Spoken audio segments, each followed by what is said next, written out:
Retrouvez les chocos de Radio Balance.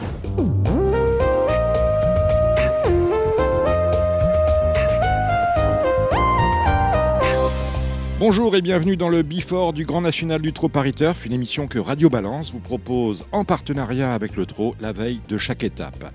La 12e étape a lieu demain, mercredi, à 13h50 sur l'hippodrome de La Capelle. Tiens, mais dites-moi, c'est où La Capelle ? Alors on vous dit souvent que c'est dans le nord. Eh bien non, ce n'est pas dans le nord, c'est au nord de Paris, oui.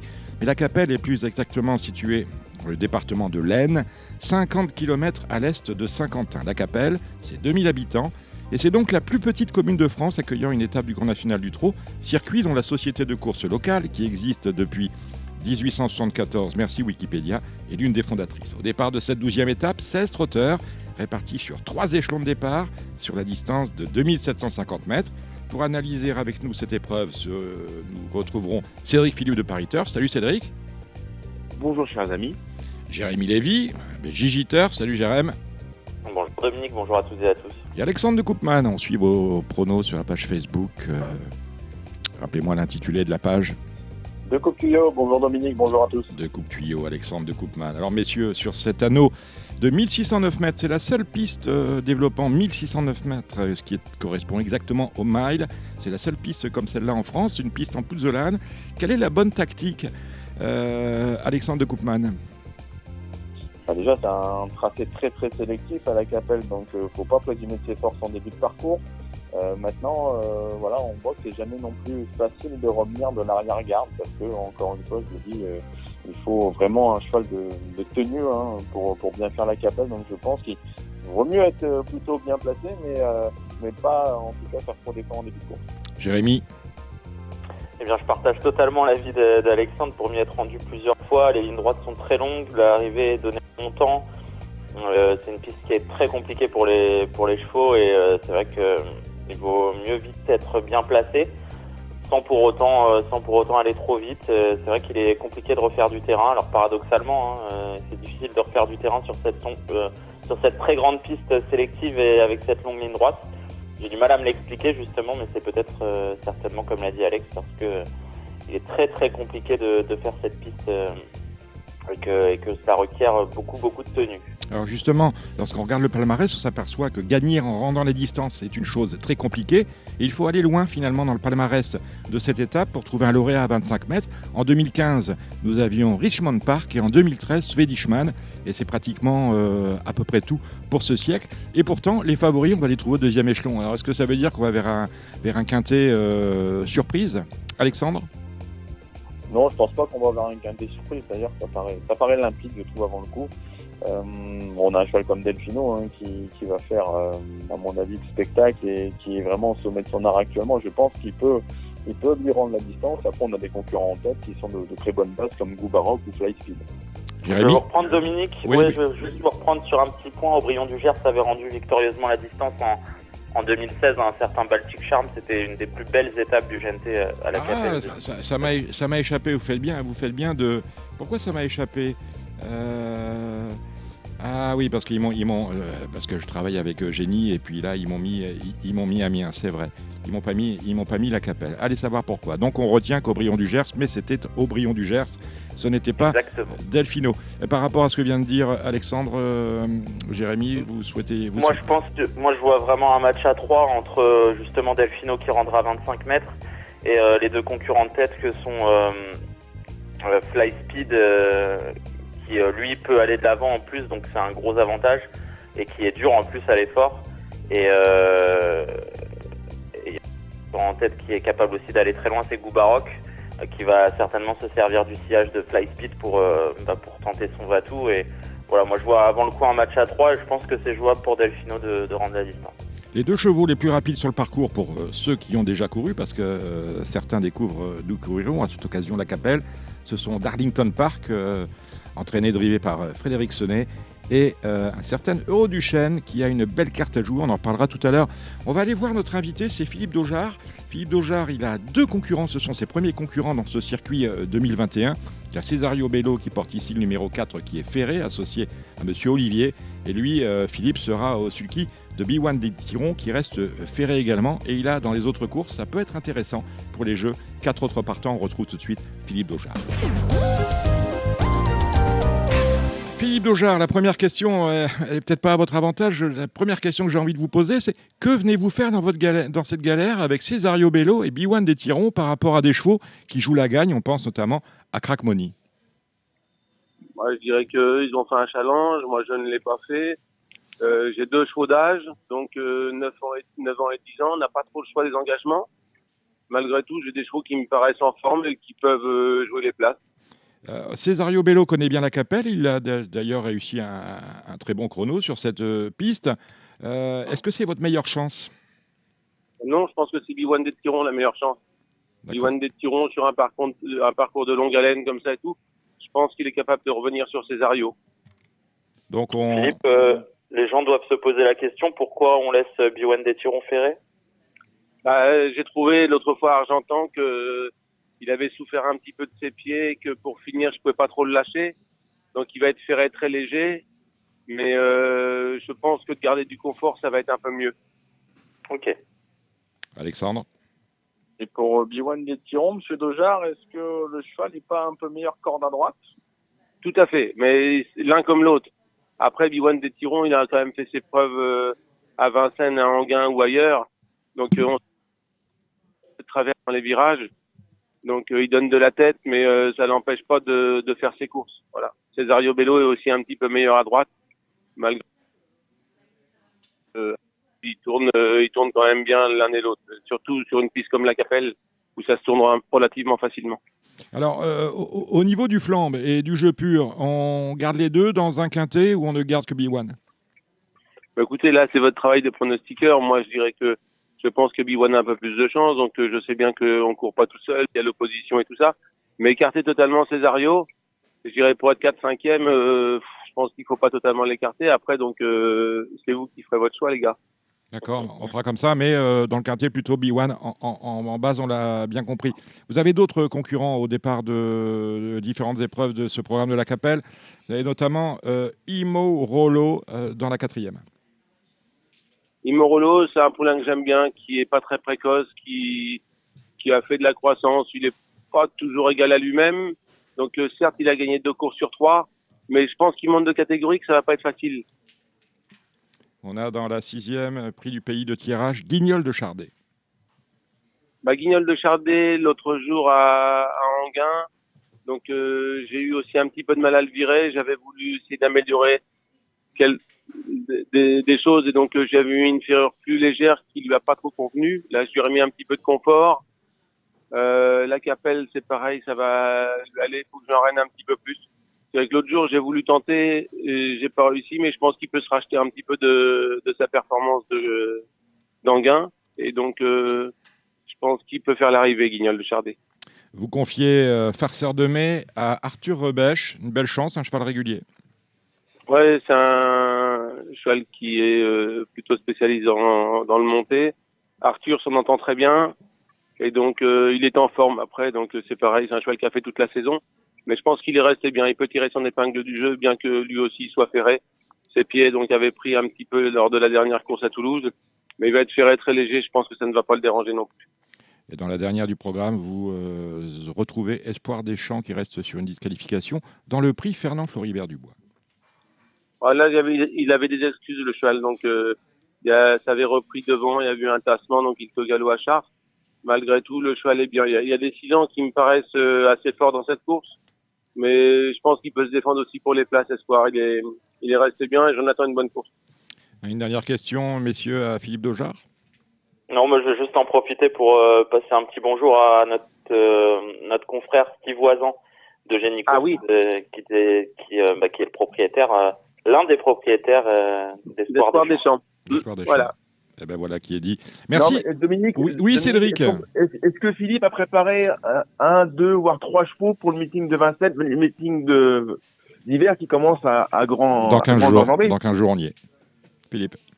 Non, je dirais que moi personnellement, c'est jamais trop mon objectif, puisque donc les chevaux qui vont me rester pour l'hiver, c'est juste mes vieux chevaux de quintet, puisque donc les jeunes en général, donc ils ont fait toute la saison d'été, je les préserve. Là donc pour cet hiver, il va rester B1, donc il va tirer ses dernières cartouches, puisque Donc même si je m'en aperçois pas, il est au bout de son année de 10 ans. Donc B1 des Tirons, j'espère qu'il trouvera des engagements favorables dans les courses de Quintet. J'ai laissé au repos cet été All Lotalov, qui devrait trouver des bonnes courses cet hiver. Et donc voilà, qui devrait commencer à se repréparer. Et puis un cheval comme Erasme William, qui court cet après-midi, lui c'est pareil. Je pense qu'il va faire l'hiver dans la catégorie des vieux chevaux. Et donc ça c'est les 3 chevaux que je vais avoir en priorité pour cet hiver. Merci Philippe Daugeard. J'espère que Philippe a répondu à votre question, Cédric. Ah, plus que répondu. Il m'a éclairé. Ben voilà. Bonne route, vous êtes sur le chemin de Vincennes. Vous nous avez fait l'amitié de répondre à nos questions. Bonne route, Philippe Daugeard, et merci pour tout. Merci. Au revoir. Au revoir. Alors, cette journée du Grand National du Trot Paris Turf à la Capelle se courra sans Éric Raffin. Si je vous parle d'Éric, c'est parce qu'il est en tête du classement des drivers du Grand National du Trot et qu'il est également en tête du challenge des jockeys. On fera sans lui. C'est peut-être belle occasion pour Cédric Terry de reprendre le commandement de ce classement des drivers. Alexandre de Koopman, vous qui êtes également son agent. Oui, alors après Crack Money, le seul petit bémol, c'est qu'il ne sera pas complètement déféré cette fois. Patrick, il veut lui préserver les pieds pour le Grand Prix du Centre-Est. Maintenant, voilà, le cheval, il rend la distance. On sait que dans ce genre de tournoi, quand il rend la distance, c'est un peu moins facile. Mais je le pense quand même capable d'accrocher une place dans le quintet et de continuer à grappiller des points et conserver son maillot jaune. Et Cédric, du coup, pourrait en profiter aussi pour grappiller des points sur Éric Raffin, ce qui serait pas mal. On a bien compris que d'être premier driver du GNT 2021, c'était pas l'objectif exactement de Cédric, hein, Alexandre. L'objectif, c'est que le cheval remporte le circuit, évidemment. Après, si Cédric peut remporter le challenge des drivers, ce sera la cerise sur le gâteau, entre guillemets. Mais voilà, tout est fait actuellement pour en tout cas essayer de préserver le cheval et de l'avoir au mieux encore pour le reste des étapes que nous avons dans le circuit. Votre pronostic en 7 chevaux, Alexandre? Alors, le 11, Delfino, le 6, Goubaroc, le 3, Fly Speed, le 13, Fric du Chêne, le 7, Deganawida, le 10, Crack Money et le 8, Euro du Chêne. Jérémy, les mêmes? Non, pas les mêmes. J'ai mis moi le 11 Delfino en tête devant le 3 Fly Speed et le 6 Goubaroc. Je pense que ce tiercé de Fabrice détache très largement. Devant le 10, Crack Money, le 13, Fric du Chêne, le 8 Euro du Chêne, et puis j'ai repêché le numéro 12 B1 des Turons sur ce que nous a dit Philippe Daugeard. Eh ben voilà, je vous demande pas de pronostic, Cédric, parce qu'à vous, on retrouvera votre proposition de jeu et on va gagner de l'argent avec vous en fin d'émission. Il y a 8 courses dans ce programme de la Capelle. Pour ce qui concerne le quintet, on retrouvera vos propositions de jeu 100 € en fin d'émission. En attendant, messieurs, ping-pong, Alexandre de Koopman et Jérémy Lévy sur les 7 autres courses. On commence avec le prix des amateurs et notre ami Jean-Claude Louche qui est bien armé avec Flamme Nonantaise. Ouais, ça paraît un petit peu compliqué pour Flamme Nonantaise cette fois-ci. Moi, j'aime beaucoup le 208 Furbisia de Ville, qui est une bonne jument, qui a énormément de tenue et qui va souvent de l'avant. Je pense qu'il faudra se méfier du 4 Furioso Flini dans cette épreuve. Et pour une petite cote, le numéro 6 Folie Darling. Alexandre? Moi, je fais confiance au 9 Elvis Maggi au vu de ses chronos. Il a marché 13,5 au sable. Je pense que ça peut suffire pour gagner une épreuve comme ça. Et je suis depuis le début le 4 Furioso Flini qui va être avantagé par le profil sélectif de la Capelle. Un cheval très dur. Et moi, ma petite cote, ce sera le 2 Diego des Rois. Ah ben voilà. Oui, dans la troisième. Dans la troisième, j'ai un gros coup de cœur pour le 307 Euskara, qui est une jument que je suis depuis longtemps, qui est associée à un apprenti, Johan Melis Macias, pour le citer, qui est assez adroit et je pense qu'elle peut bien faire à Belcote. Et on fera confiance également à notre ami Gilles Curens qui présentera le 4 en Goulevent d'Ulysse. Il a mis un émoji vert, son apprenti le connaît bien, il connaît la piste de la Capelle, je pense que c'est une bonne base de jeu. La quatrième, c'est le prix de la Fédération du Nord. Oui, la quatrième, c'est une course un peu compliquée. Moi, j'aime beaucoup le numéro 8, It's a Rocker Quick. Même s'il vient de décevoir sur l'hippodrome de Vincennes, c'est un poulain un peu particulier dans ses allures, mais je pense que le départ lancé va servir ses intérêts. Alex. Ouais, je rajouterai en plus qu'il est plaqué devant pour la première fois, donc je pense que ça peut l'aider. Il peut mener sa tâche à bien. Et s'il fallait lui associer un cheval pour un couplet, attention, numéro 2, Ilios du Goutier, qui vient de faire vraiment très bonne impression. Il sera très intéressant à juger dans cette épreuve. Dans la 5e, c'est le prix RFM. Ils sont 11, âgés de 4 ans. Jérémy. Oui, une épreuve, je trouve, difficile à déchiffrer. Moi, j'aime bien le numéro 7, Être Dourville. Sa marge est quand même assez restreinte, donc on y va avec sur la pointe des pieds. C'est le 7. Et Alex. moi, je donnerais le numéro 6, Enzo Carci. C'est la ligne avec Avan de Liton qui ne fait que gagner actuellement. Donc je pense que jugé là-dessus, il peut renouer avec la victoire. La 6e, c'est le prix du pays de tirage dans lequel on retrouve des 5 ans. Ils sont 8 au départ. Oui, moi je pense qu'il ne faut pas tenir compte des dernières tentatives du 608 Gold de Décroville, qui est, à mon avis, le cheval de classe du lot. Ouais, je suis d'accord avec Gérard. C'est le coup de poker parfait de cette course-là. Et s'il est au trot, pour moi, il est bien meilleur que ses adversaires du jour. La 7e, c'est une course européenne au trot monté, le prix François Caille. Ils sont 18 au départ, on a fait le plein avec Dancer for Money au plafond des gains. Oui, effectivement, Dancer for Money qui n'était pas rassurant la dernière fois au moment de ses échauffements, mais ça allait beaucoup mieux en course. Alors un petit bémol le concernant, et j'aime beaucoup le 5 General Lee qui vient de s'imposer plaisamment contre des vieux tontons comme Volcan de Béland sur l'hippodrome de Volvega, ou Wolvera, comme dirait Isaac Macaulay. Et je pense qu'il peut aller loin en tête, General Lee. Moi, j'aime bien le 710 et Fighter Kiss qui retrouve son fidèle partenaire Adrien Lamy, qui en tire vraiment la quintessence. Un cheval de train, et je pense qu'il peut aller très loin en premier poteau. On a un pic 5 dans la dernière avec 12 concurrents, des chevaux âgés de 6 à 9 ans. Course intéressante avec des chevaux qui sont, pour certains, déjà très chargés en gain. On y va avec vous, Jérémy. Oui, bah moi je vais aller sur la favorite, le 810 Fine Pearl of Love, qui est une jument qui revient très bien. La dernière fois, elle a été ultra courageuse à Vincennes, malgré un parcours peu avantageux le nez au vent, et je pense qu'elle peut renouer avec la victoire avant d'enchaîner sur le meeting d'hiver. Alexandre. Oui, d'accord avec Jérémy, c'est une très bonne base. Attention, numéro 3, Eros de Voûte, qui sera complètement déféré cette fois. Et si vous cherchez vraiment une belle cote, attention à l'As Complice. C'est de loin le moins argenté de l'épreuve, mais attention, il sera des 4 qui n'est pas arrivé depuis très longtemps. Je m'en méfie, je suis sûr que c'est un cheval en retard de vous. Et ben voilà qui est dit. On va maintenant passer à votre ticket de 100 € pour la 12e étape du Grand National du Trot. On parle bien évidemment de la Capelle. Alors Cédric Philippe, je sais que vous avez fait le plein d'informations avec Philippe Daugeard pour ce qui concerne vos chevaux à suivre dans les quintets de l'hiver. Mais j'aimerais savoir comment vous allez investir vos 100 € dans cette étape. Est-ce que vous allez suivre nos deux collègues Jérémy et Alexandre sur le choix qu'ils ont fait des favoris? On pense à Delfino, on pense à Fly Speed, voire à Crack Money. Pour moi, ce sont plus que des collègues, ce sont des anciens collègues, mais surtout des amis. Déjà, tout d'abord, amis, il faut le rappeler. Ce sont les seuls que vous ayez, hein? C'est les seuls qui me restent, voilà. dirons-nous. Parce qu'au fil du temps et des erreurs, vous savez que le carnet de balles se restreint. Vous savez ce qu'on dit hein, dans Mike Hammer, on est seul, on meurt seul, entre les deux, tout est question de chance. Donc en parlant de chance, j'ai eu la chance de partager avec vous une soirée le vendredi 8 décembre à Vincennes. Oui, quelle belle soirée. Pour l'inauguration des Sunlight sur la grande piste. Mmh. Et le Sunlight de la grande piste hors du quintet de ce jour-là, eh bien, pour moi, ça a été Fly Speed. Fly Speed, il a complètement illuminé la course. Son retour a été remarquable après une mise en jambe un peu compliquée. C'est un cheval qui, en général, est mené aux avant-postes. Je veux dire, monter, maladie des galopeurs, mené aux avant-postes, Fly Speed. Et sur ce parcours-là, pour moi, c'est un gros avantage. Voilà pourquoi je vais faire 2 couplets gagnants placés, la base numéro 3, Fly Speed, auquel j'y associe évidemment les 2 évidences de la course, les 2 oppositions logiques, les numéros 6 et 11, Goubaroc et Delfino, le tout par 25 €. Donc je fais couplet gagnant placé à la base du 3 avec 6 et 11 par 25 €.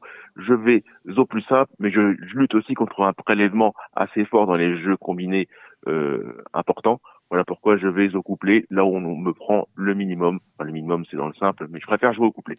Ouais, la base du 3 et 6 et 11 par 25 €. On a bien compris, mon cher Cédric. On va se tourner maintenant vers Jérémy. Oui, moi je vais faire un champ en multi-4 avec 3 bases.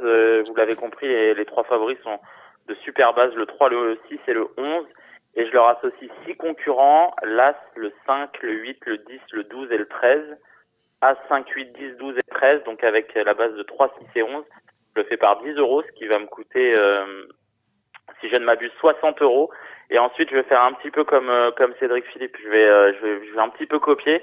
Et le couplet qui m'intéresse, c'est celui base de Fly Speed, le numéro 3. Et je vais faire un 1 plus 2 par 20 euros. Donc base du 3 avec 6 et 11 au couplet gagnant seulement par 20 euros, ce qui fera un total de 100 euros. Donc 60 plus 40. Et je pense qu'on est dans les clous. Merci Jérémy. Nous allons maintenant nous tourner vers notre chercheur d'ordre, c'est Alexandre de Koopman. Allez, on va essayer de l'avoir, ce quintet dans l'ordre. Donc, je vais partir de 2 bases au quintet en champ réduit.